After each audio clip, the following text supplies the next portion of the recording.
여러분 안녕하십니까? 오늘이 토요일 날이죠. 2025년 8월 9일 오전 10시 5분을 지금 가리키고 있습니다. 이번엔 여기서부터 할 자리죠. 이제 지금이 마릴린 먼로 세 번째 시간입니다. 그래서 이제 연예계 데뷔역인데, 이게 이제 연예계를 데뷔할 때 그때의 모습인 모양이죠.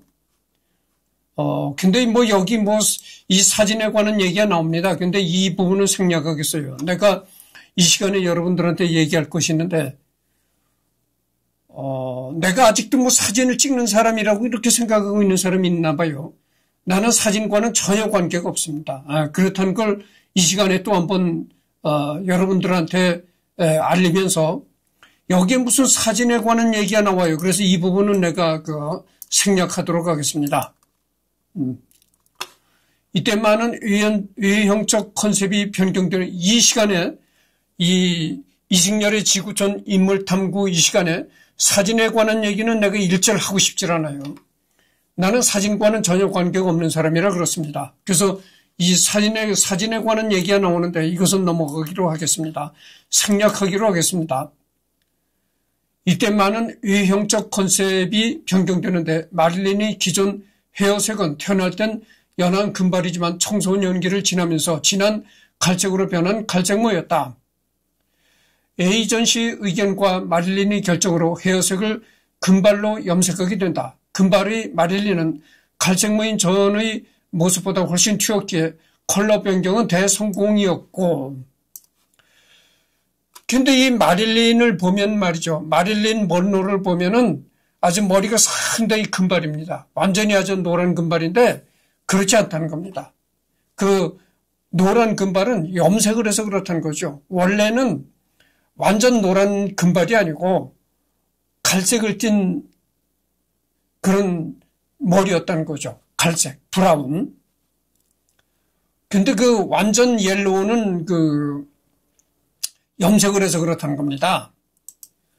본인도 매우 만족했다고 한다. 또한 에이전스는 마릴린의 외형이 하이 패션 모델보다 핀업 모델에 더 적합하다고 판단해 촬영한 광고는 주로 남성 잡지에 실렸다. 에이전시의 소유주인 에멀린 스니블리는 마릴린에게 자주 모델들 중 가장 야심차고 열심히 일하는 모델이라고 칭찬하기도 한다.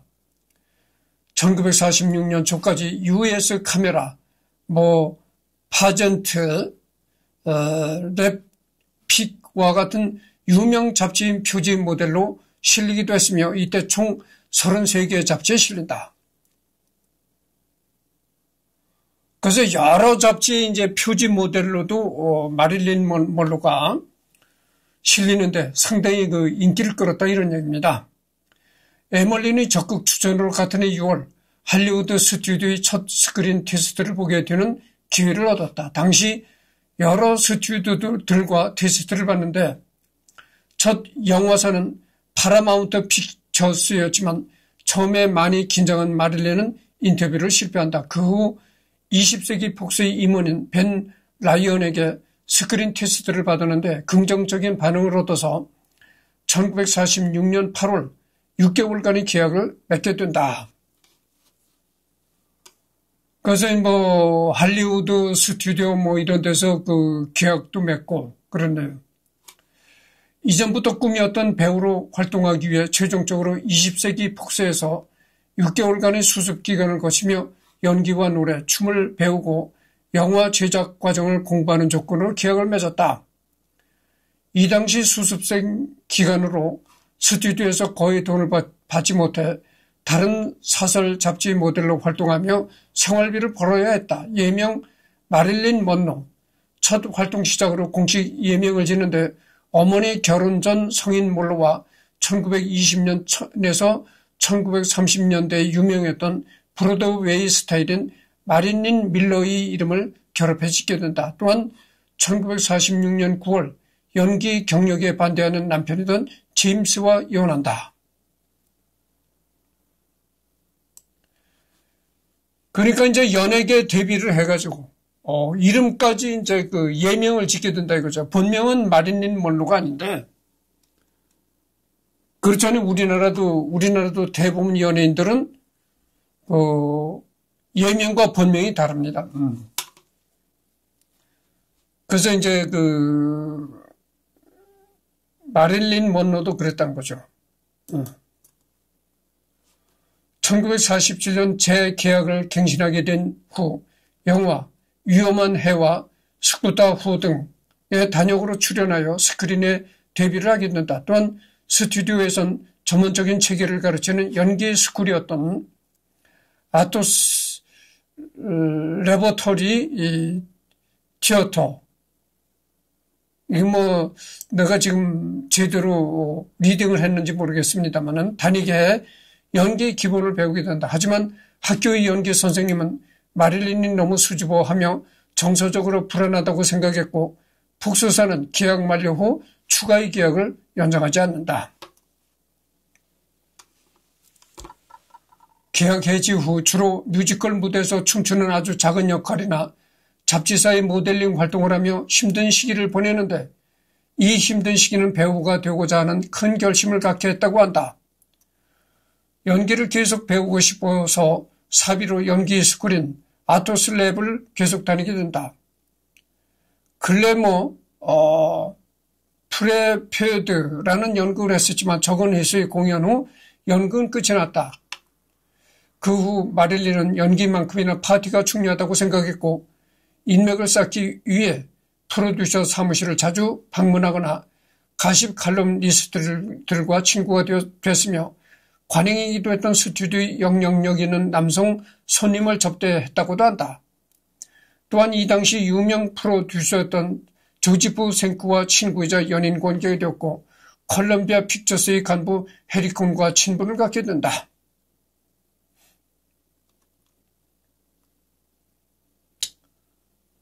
여기서 이제 여기서 얘기를 할 수가 있냐면은 1946년 9월 연기 경력에 반대하는 남편이던 제임스와 이혼하게 된다 이런 얘기입니다. 그래서 이 연예계 데뷔를 하고 연예계에 데뷔를 해서 이제 연예계 활동을 해버리니까 그 남편이 그 연예계 활동을 굉장히 반대했다는 겁니다. 그러니까 여러분들 사람 살아가는 세상은 말이죠. 서양이나 동양이나 똑같아요. 사람 생활은. 우리나라도 그렇잖아요. 우리나라도 여러분 내가 속담 박사라고 했잖아요. 우리나라 속담에 무슨 속담이 있습니까? 암탉이 울면 집안이 망한다. 이런 여자를 비하하는 전근대적인 그런 속담이 있었단 말이죠. 그게 뭡니까? 여자는 밖에 나가서 활발한 활동을 하면 안 된다 이런 얘기예요. 암탉이 울면 집안이 망한다는 게 언제나 남편 그늘에서 이렇게 살아가야지 여자가 이 마누라가 제잘났다고 나가서 사회활동을 하고 그러면 집안이 망한다 이런 얘기죠. 그래서 여자가 나가서 사회활동을 하고 이런 거를 고루한 보수적인 남편들이 많이 반대를 했던 겁니다. 미국도 그랬어요. 미국도 여기 보셔. 자기 마누라가 나가서 연예계 활동을 한다 그러니까 남편이 반대하다가 결국 이혼까지 했다 그거잖아요. 그러니까 여자는 그냥 가정에 처박혀서 가정이나 돌보고 남편이나 이렇게 바라보면서 살아가야지 네가 무슨 연예계로 나가느냐 이래서 이제 반대했다는 거죠. 반대하다가 이혼하게 됐다 이런 얘기입니다. 그러니까 이 남편이 상당히 아주 보수적인 남편이었다. 그러니까 고리타분한 남편이었다 이렇게 얘기를 할 수가 있는 겁니다. 아니 그렇잖아요. 여자도 나가서 사회활동을 하고 돈을 벌고 이러면 가정경제도 더 윤활해지고 그만큼 남편도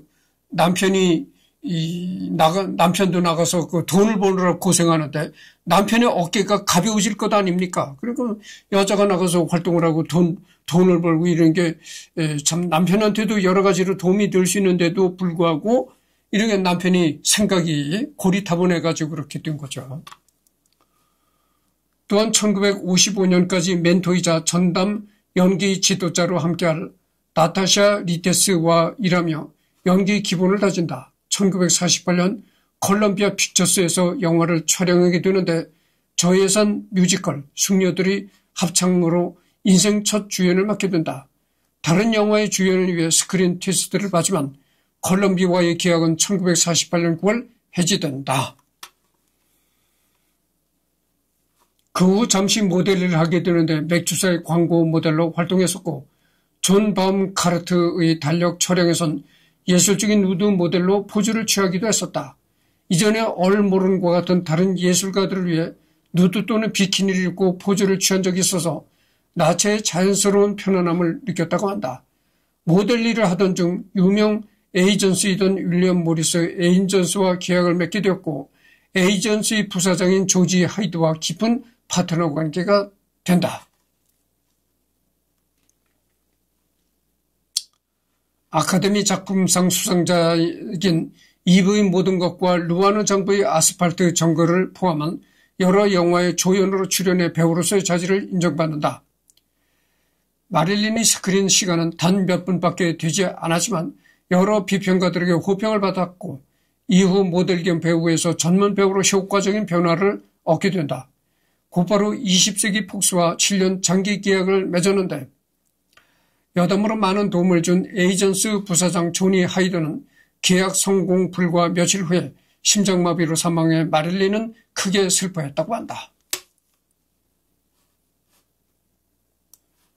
그러니까 뭐 연예계 대비해서 연예계 활동을 한다고는 했지만 뭐 흔히 지금 우리나라 말로 얘기를 한다면 무명에 불과한 배우였다고 하죠.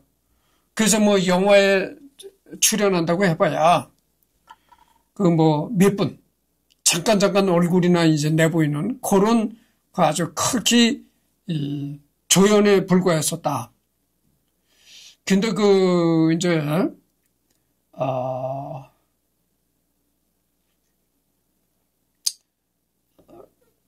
그 마릴린 먼로한테 많은 그 도움을 줬던 에이전스 부사장 조니 하이드와 계약을 해서 이제 7년간의 장기 계약을 해서 더 이제 연예계에 매진하게 됐다. 근데 그 계약을 맺고 난 후에 바로 에이전스 부사장 조니 하이드가 심장마비로 죽었다. 그래서 마릴린은 크게 슬퍼했다. 이런 얘기가 나옵니다.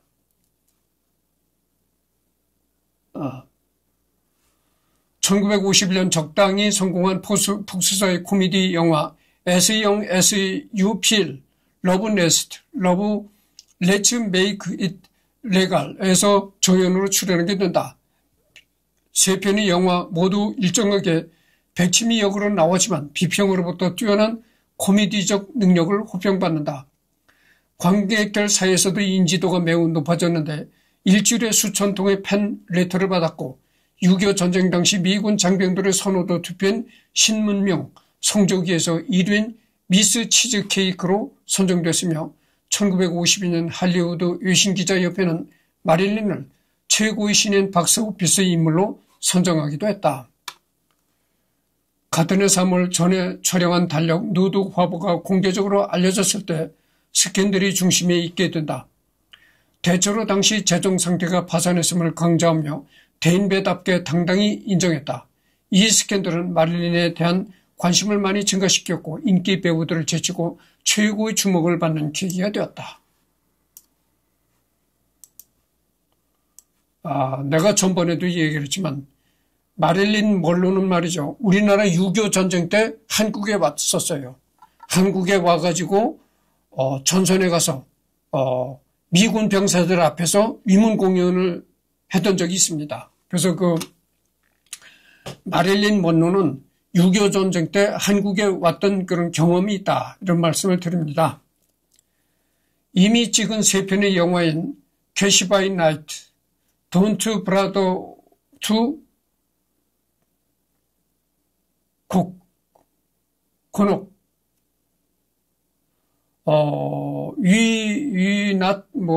대중의 관심에 맞게 곧바로 개봉하게 된다.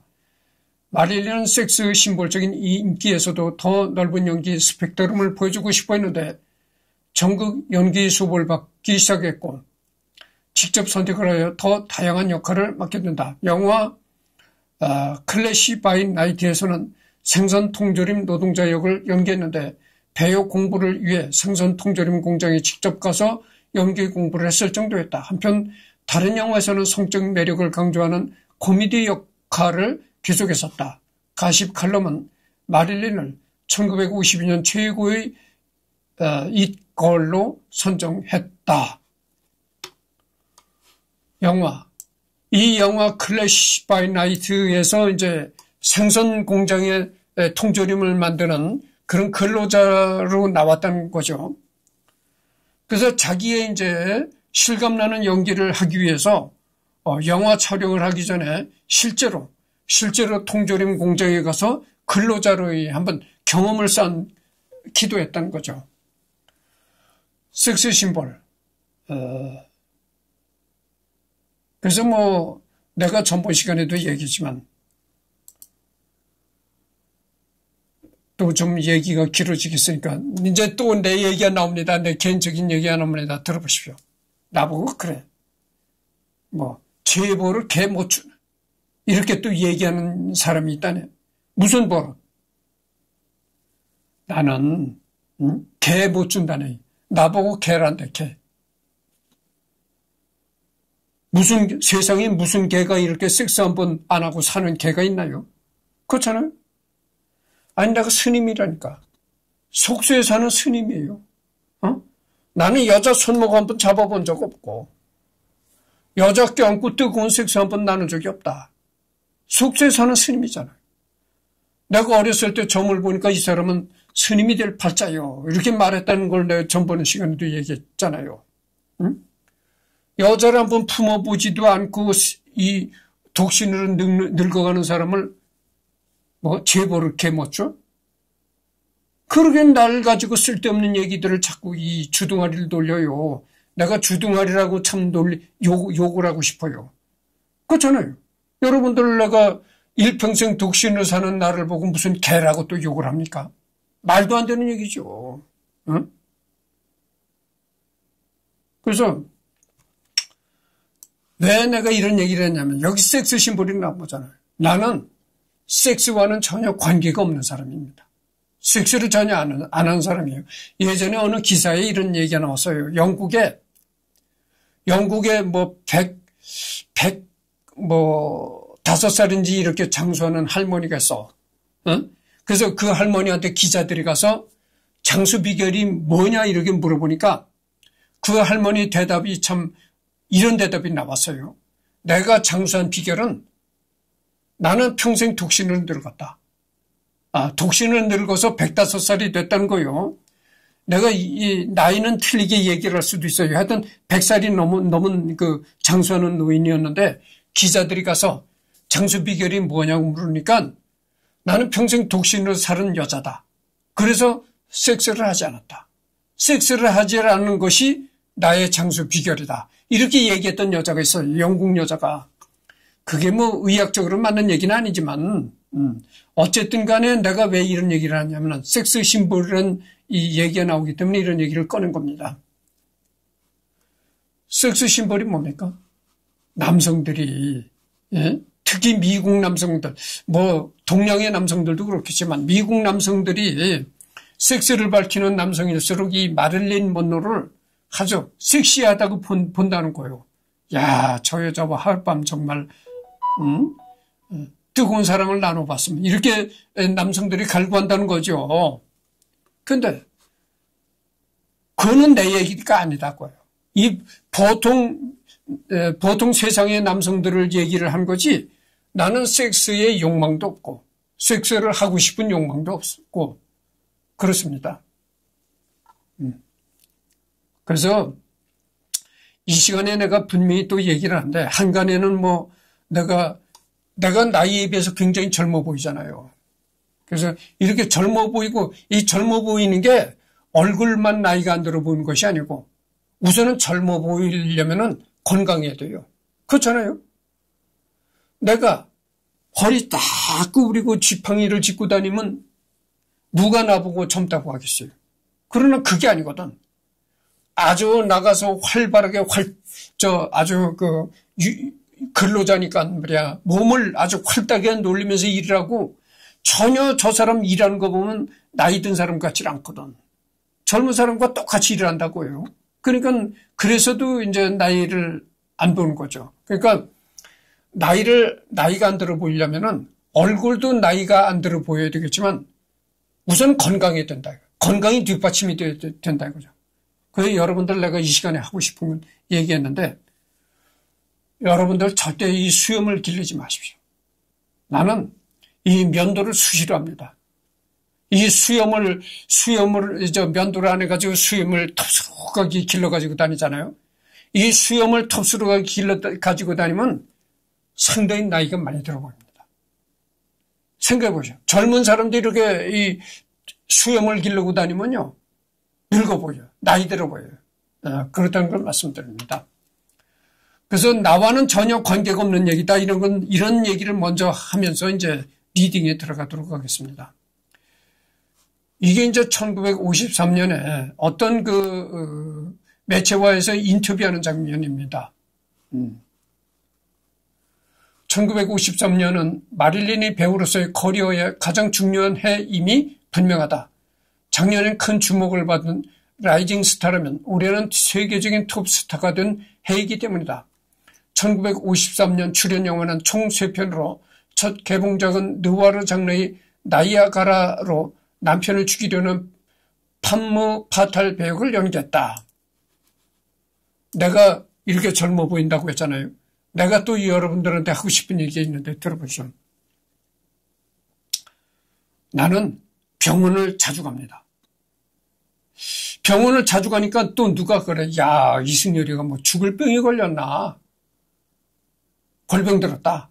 저 사람이 일을 맨날 열심히 하던 사람이라 일을 너무 많이 해서 뭐 골병 들었나 보다. 이렇게 얘기한 사람들이 있어요. 병원이란 곳은 죽을 병이 걸려야 가는 곳이 아니에요. 우리나라 사람들은 꼭 죽을 병이 걸려야 병원에 가는 걸로 알고 있는데 그게 잘못된 상식입니다. 여러분들 병원에 자주 가십시오. 병원에 자주 가서 건강검진을 자주 하고 의사들과 의사들의 어드바이스를 많이 들으십시오. 지금도 나는 병원에 안 가도요. 닥터 나우라는 애플리케이션이 있어요. 모바일 애플리케이션. 거기를 통해서도 또 이렇게 의학적인 그런 상담을 내가 합니다. 그리고 유튜브에서도 내가 의학적인 의사들이 나와서 하는 그런 건강 에 관한 그런 유튜브를 많이 시청합니다. 여러 면에서 상징적인데 첫 대형 영화의 주연을 맡았고 이로 인해 큰 인기를 얻어 세계적인 섹스 심볼이 되었으며 외모 또한 컨셉을 더욱 화려하게 변화해서 검은색 아치형 눈썹, 창백한 피부, 짙고 긴 눈, 각진 입술 표현, 더 진한 레드 컬러의 립스틱 사용 등 현대의 사람들이 알고 있는 마릴린의 메이크업을 처음으로 하게 된다. 그렇죠. 이 마릴린 먼로 같은 건 원래 태어날 때서부터 이렇게 외모를, 아름다운 외모를 가지고 태어났겠지만 또 이렇게 메이크업을 잘한다는, 메이크업을 잘하기 때문에 아름다워 보인다. 이런 점도 있는 거죠. 메이크업도 참 중요한 겁니다. 그렇잖아요. 여러분들 화장하는 기술도 참 중요한 겁니다. 또한 그녀의 커리어에서 노골적인 성적 영화 중 하나이기도 한다. 그중 양쪽 골반과 엉덩이를 흔들며 걸음을 걷는 30초 롱샷은 영화 마케팅에 많이 사용됐고 먼로 워크라는 새로운 언어를 만들기도 했다. 비하인드론 하일의 바닥 한 면을 다른 면보다 짧게 갈아서 다른 높낮이에 따라 골반 엉덩이가 흔들리게 된 것이다. 개봉했을 때 소수의 영화계 관계자는 공개적으로 저속하다고 비난했지만 관객들에게 큰 인기를 얻게 된다. 영화 평론 잡지인 버라이어티는 진부하고 병적이라며 혹평했지만 뉴욕타임즈는 폭포와 마릴린은 볼만하다라고 호평했다. 이게 참 재미난 얘기입니다. 여러분들 그 여성의 매력은 뭡니까? 남성의 매력은 우선 남성의 매력부터 얘기해 봅시다. 전번 시간에도 내가 얘기했지만 남성의 매력이라는 건 키가 크고 어깨가 딱 벌어지고 어깨가 넓은 게 이제 남성의 매력이죠. 즉 남성의 매력 중에 어깨라는 것은 그 사람의 이 물리적인 힘을 나타내기도 하는 거죠. 어깨. 그래서 남자는 어깨가 넓고 딱 벌어져야 된다. 뭐 이런 얘기하는 거죠. 그래서 남성의 매력은 이 어깨라고 보는 거죠. 큰 키와 어깨 이런 걸 보는데 여성의 매력은 뭡니까? 여성의 매력은 불룩한 젖가슴. 그 다음에 힙. 아주 둥그런 달덩이 같은 힙. 이런 게 여성적인 매력이다 그죠. 근데 여기 보면은 말이죠. 이 힐을 신잖아요. 하이힐을 신는데 한쪽 하이힐을 조금 차이가 나게. 그러니까 양쪽 하이힐이 똑같이 굽 높이가 똑같은 게 아니라 한쪽 하이힐이 약간 이렇게 굽이 낮게 이렇게 간다는 것이죠. 갈아서 약간 낮게 만든다는 것이죠. 그러니까 약간 차이가 나는 하이힐을 신고 걸어가면 너무 뒤뚱거리면 안 되고 약간 아주 뒤뚱거리는 것 같지 않게 약간 갈았으니까 어떻게 되겠어요? 히프가 더 흔들린다는 거죠. 히프가 흔들리면서 입은 그런 뭐 드레스라든가 이런 게 히프와 같이 흔들리니까 아주 더 섹시하게 보인다 이런 얘기입니다. 그래서 이 마릴린 먼로가 바로 그랬다는 거죠. 마릴린 먼로가 한쪽 하이힐을 약간 갈아서 약간 낮게 만든다는 거죠. 그래서 이제 걸어가면 히프가 흔들리게 그렇게 했다는 겁니다.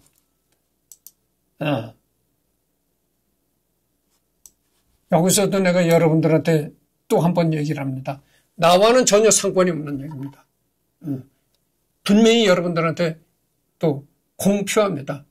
나는 언젠가도 내가 여러분들한테 얘기를 했지만 태어나기는 남성으로 태어났으되 중성이다 이거요. 지금은 중성화됐어요. 남성도요. 젊었을 땐 남성이지만 늙어지면 이게 중성화됩니다. 그러니까 나를 남성으로 생각하고 이걸 내 얘기로 오해하면 안 됩니다. 나는 뭐 섹스니 이런 데와는 상관이 없는 사람이에요. 이미 그런 시기를 지났다 이런 얘기예요. 그러니까 지금 얘기하는 건 세상의 보통 남자들 측면에서 얘기를 하는 거예요. 젊은 남자들 측면에서 얘기를 하는 거다 이거죠. 두 번째로 개봉한 풍자 뮤지컬 코미디 영화 신사는 금발을 좋아해는 마릴린의 스크린 페르소나를 금발 백치미로 확립하게 만들었다.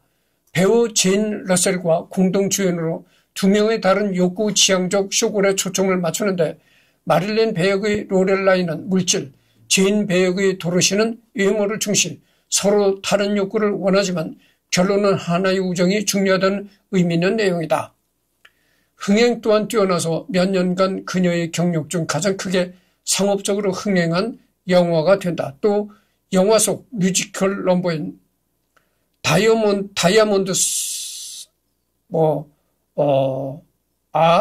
다이아몬드사어 걸스 베스트 프렌드의 큰 인기로 여성 패션계에도 큰 영향을 끼쳤는데 주된 팬 대부분이 남성이던 마릴린은 이 영화로 남성과 여성 관객 모두에게 인기 있는 스타가 될 수 있었다.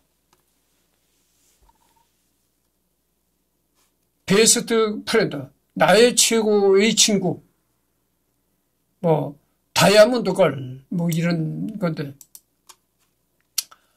세 번째 개봉작인 백만장자와 결혼하는 방법, How to Marry on 에선 제목 그대로 부자와 결혼하기 위해 노력하는 여자들의 스토리로 마릴린의 배역은 전형적인 백치미 캐릭터인데 이 배역이 특별하거나 영화 수준이 높은 건 아니지만 영화 속 마릴린의 귀여운 모습들과 세련된 여러 벌의 드레스를 입는 런웨이신 그리고 뉴욕 특유의 인테리어가 볼만하다. 의외로 기술적으로는 매우 중요한 영화이다. 당시 50년대 초 TV가 대부분이 가정에 보급된 직후 영화의 유상은 크게 피해를 입게 된다. 어느 정도냐면 영화계가 대부분 망하고 TV가 그 자리를 대신한다는 말들이 있었을 정도, 뒤 이어 나온 영화들 중 몇 명작들이 많았고 TV 심각한 수준 저하로 곧 그런 말들은 알아서 사라졌지만 초반에 심각한 문제였다. 그때 이 영화는 스크린이 최첨단 기술인 시네마스코프로 개봉한 두 번째 영화였다. 이렇게 중요한 시기에 영화계 발전에 큰 도움을 주게 되어 훗날 명감독 마틴 스코세지가 이 영화에 감상을 피웠다. 여러분들 그 텔레비전이 나왔을 때 영화가 이 세상에 사라진다 그랬어요. 근데 지금 뭐 영화가 사라지질 않았잖아요. 그래서 TV가 이렇게 보급이 되면서 영화라는 게 없어진다. 이랬단 말이죠. 근데 영화가 없어지지는 않았는데 이 예전보다 영화가 많이 침체된 건 사실이에요. 침체된 건 사실이다. 그렇죠. 그래서 여러분들 전국에 다녀봐도 지금 이 극장이, 영화를 상영하는 극장이 많이 줄었잖아요. 그래서 이 TV가 발전되면서 이 영화가 많이 침체된 건 사실입니다. 아주 몇몇 소수의 영화들이 흥행을 할 뿐이지 대부분의 영화는 흥행을 못합니다. 그만큼 영화가 흥행하기가 더 어려워졌다 이거죠. 그러니까 TV가 없고 볼 게 없던 시절에는 영화를 웬만치 만들어도 꽉꽉 들여차고 뭐 여기저기 극장이 많았어. 근데 지금은 너무나 볼 게 많고 TV가 오고 유튜브가 생기고 이러니까 너무 볼 게 많아. 넷플릭스라고 뭐 또 있잖아요. 너무나 이 영상이 범람하는 시대에 살고 있다. 그러니까 영상이 너무나 범람하는 시대에 살고 있으니까 영화가 많이 침체된 게 사실입니다. 영화 지금 웬만큼 잘 만들지 않으면요 절대 흥행을 못합니다.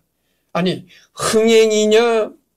흥행한다고 해서 그 영화가 곧바로 예술적으로 좋은 영화라고 말할 수는 없지만 어쨌든 간에 흥행이라는 게 쉽지 않다 그러죠. 옛날에는 볼 게 없던 시절에는 웬만큼만 만들어도 흥행을 했지만 워낙 영상이 범람하는 시대이니까 웬만큼 만들어가지고는 흥행이 안 된다 이런 얘기죠. 그래서 TV가 발전하고 나서 영화가 많이 침체된 게 사실이에요. 지금 32분을 경과했습니다. 조금 더 해야 되겠죠. 흥행에서도 큰 성공을 해 개봉한 지 2주도 지나지 않아 올해의 가장 큰 흥행작 중 하나가 되었다. 놀라운 건 1953년 개봉한 세 편의 영화 모두 그 해의 박스오피스 차트 12위권 안에 들었다는 점이다. 그만큼 얼마나 마릴린의 독보적인 시대였는지 알 수 있다. 1953년에서 1954년에 남녀 포함 연간 박스오피스 매출이 높은 10대 배우의 이름을 올렸고 소속 스튜디오인 폭스사의 가장 큰 소득을 벌어주는 대표 배우가 되었다. 그만큼 처음에는 마릴린 먼로가 연예계에 데뷔했을 때는 정말 잠깐 얼굴이나 내보이는 아주 극히 미미한 조연에 불과했지만 이때는 뭐 박스오피스 매출 10대 배우의 이름이 오르고 폭스사의 가장 큰 소득을 벌어주는 그런 배우가 됐다고 하니까 뭐 당당한 배우가 된 거죠. 같은 해 12월 휴 해프너가 플레이보이 창간 후의 표지 모델에 마릴린을 선정했는데 잡지 안에 전에 논란이 되었던 누드 화보 여러 장이 들어있었다. 덕분에 플레이보이 창간 후는 엄청난 대량의 수가 팔렸는데 그의 잡지 중 가장 많이 팔린 출판 부수라고 한다. 단 마릴린은 출판에 동의하지 않았고 어떤 금전적 이득을 받지 못했다.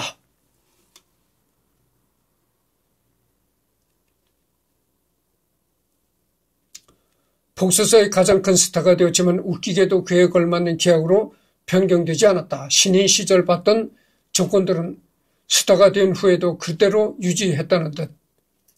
다른 스타들보다 훨씬 적은 급여를 받았고 뜻대로 스케줄 또한 선택하지 못했다.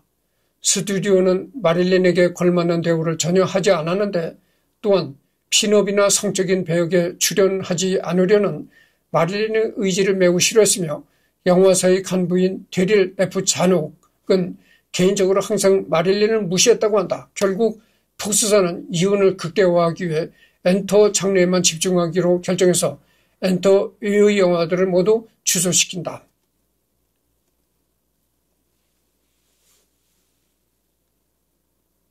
그러니까 이 마릴린은 영화도 그렇잖아요. 영화도 뭐 성적인 영화가 있잖아요. 우리나라 말로 하면 무릎과 무릎 사이, 뿡, 이런 영화가 있잖아요. 그런데 그런 성적인 것을 하는 영화는 잘 마릴린 먼로가 거부했다. 이런 얘기죠. 1954년 첫 작품으로 영화사가 제작한 뮤지컬 코미디 영화 더 걸 인 핑크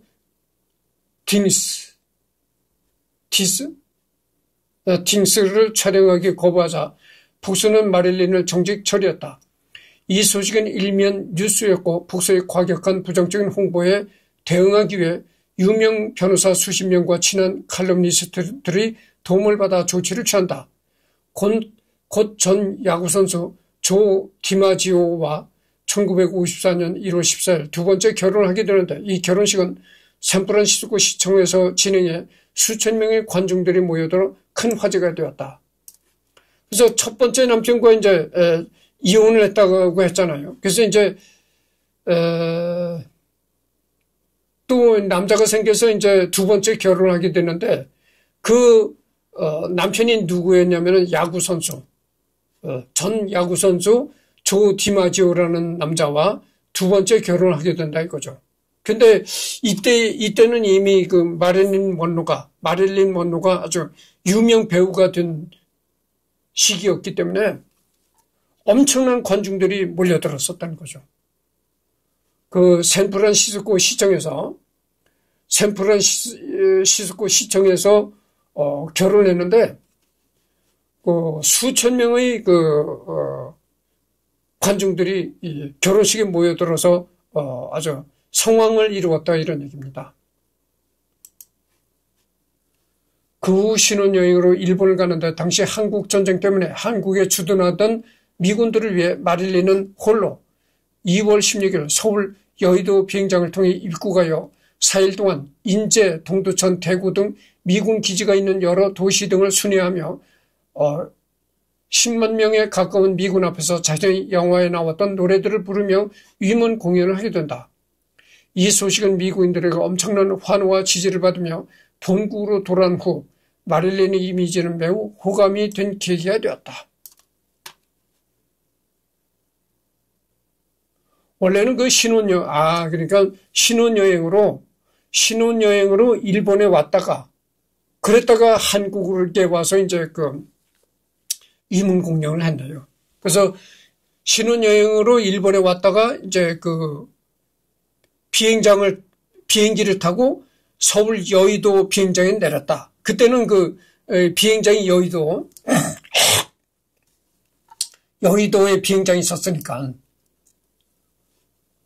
그래가지고 그 4일 동안 인제, 강원도 인제, 경기도 동두천, 경북 대구 이렇게 다니면서 미군 10만 명에 가까운 미군 앞에서 노래를 부르고 위문 공연을 했다 이거죠. 그래서 그렇게 하고 돌아간 뒤에 미국으로부터 많은 그 찬사를 받았다 이런 얘기입니다. 그렇잖아요. 뭐 어쨌든 간에 그것이 좋은 일이니까. 뭐 누가 가라고 등 떠밀어서 간 것도 아니고 자기가 일본에 그 신혼여행을 왔다가 자기가 자진해서 위문 공연에 한국 가서 자기가 자진해서 한국에 와서 위문 공연을 한 거니까 누가 뭐 가라고 강제로 시킨 것도 아니잖아요. 그러니까 얼마나 미국으로 돌아가서 얼마나 찬사를 받았겠어요. 지금 39분을 경과했습니다. 다음 시간에 여기서부터 하도록 하겠습니다. 그래서 이 마릴린 먼로의 그 데이터가 또 많아요. 너무나 이 여자가 좀 한 시대를 주름잡았던 여자입니다. 그렇잖아요. 여기에 이렇게 길가에 뭐 콘크리트 여기에 걸터 앉았을 때의 모습도 보면은 상당히 아름다워요. 그래서 내가 전번에도 얘기를 했지만 우리 속담이 있잖아요. 미인 박명이다, 미인 박덕이다 이런 얘기가 있거든요. 근데 남자는 뭐 이쁘다고 안 하잖아요. 나 같은 뭐 졸장부를 보고는 이쁘다 하는데 원래 남자는 이쁘다고 안 하고 멋있다고 하는 거죠. 근데 남자가 잘생긴 사람은 대부분 인생을 좋게 살아요. 그러니까 잘생긴 남자는 대부분 인생을 좋게 산다 이거죠. 그렇잖아요. 우리나라도 보면 역대 최고의 배우들 다 돈 벌고 잘 살았잖아요. 근데 이 여자가 너무 이쁜 여자는 꼭 비극적인 인생을 산다 이거죠. 거의 다 그래요. 다 그렇다는 건 아니고. 그래서 우리 속담에 미인 박명이다, 미인 박동이다 이런 속담이 생긴 겁니다. 이 마릴린 먼로도 참 예쁘지 않았다면은 그런 비극적인 인생을 살지 않았을 것입니다. 너무나 아름다운 여자라서 이제 그렇게 36살의 젊은 나이로 자살하는 그런 일까지 생겼다 이런 얘기입니다. 그래서 이제 결혼도 여러 번 하고 이렇게 되는 거. 그래서 그리고 또 어렸을 땐 의붓 아버지한테 이렇게 성추행도 당하고 이랬던 거죠.